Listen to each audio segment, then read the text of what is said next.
Հատկապես գարնանը կարծես թե ցանկություն է առաջանում թարմացնել զգեստապահարանը, եւ մենք արդեն հասցրել ենք ձեզ պատմել, թե որոնք են այս գարնան հիմնական թրենդները։ Հիմա կխոսենք այն առաջարկների մասին, որոնք գուցե ոչ բոլորին դուր գան, բայց յուրահատուկ, անսովոր եւ հետաքրքիր են։ Սկսենք գույներից։ Ինչպես տարվա սկզբում նշել ենք, այս տարվա գույնը ըստ Pantone ընկերության Cloud Dancer-ն է, այսինքն նրբագեղ սպիտակ։ Հատկապես գարնանը եւ ամռանը այս գույնը կիրառելու լավագույն ժամանակն է։ Ամբողջությամբ կարող եք կրել սպիտակ, համադրելով տարբեր գործվածքներ եւ համեմելով այդ ամենը սպիտակ աքսեսուարներով, մարգարիտներով եւ բնական քարերով։ Այս գույնի հետ կարելի է համադրել նաեւ վառ կարմիրը, խակի կանաչը, լիմոնի դեղինը, նուրբ կապույտը եւ շագանակագույնը եւ իհարկե սևը։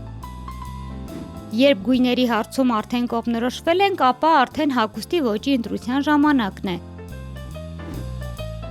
Այս գարնանը դասական տրենչների փոխարեն ընտրեք ոչ սովորական տարբերակները, օրինակ բարձր եւ լայն օձիքով, անսովոր մեծ կոճակներով կամ անսովոր լայն թեփքերով։ Շատերի կողմից սիրված կաշվե վերարկուները եւս այս տարի նորաձև են, բայց ոչ ստանդարտ տարբերակներով, օրինակ շատ մեծ եւ լայն օձիքով։ Արտաքին մաշվածությամբ կարծես տանը եղածին տարբերակներից մեկն է կրում։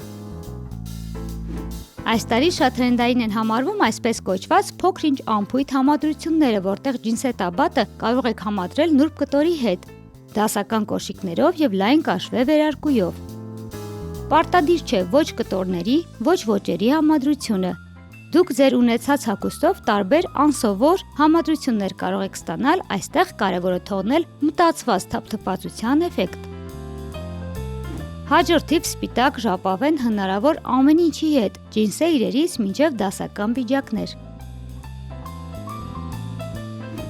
Զարդեր կոշիկների համար, այո, ճիշտ լսեցիք, ձեր զարդերից մասնիկներ կարող եք տեղափոխել թե սպորտային, թե դասական կոշիկների վրա։ Բացի կոշիկներից, մանր զարդերով, քարերով, բրոշներով, բուլավկաներով կարող եք զարդարել փողկապը, պիջակի թևերը եւ հագուստն ամբողջությամբ։ Անսովոր թրենդներից հաջորդն էլ գիշերազգեստ հիշեցնող զգեստների համադրությունն է ջինսերի եւ սպորտային կոշիկների հետ։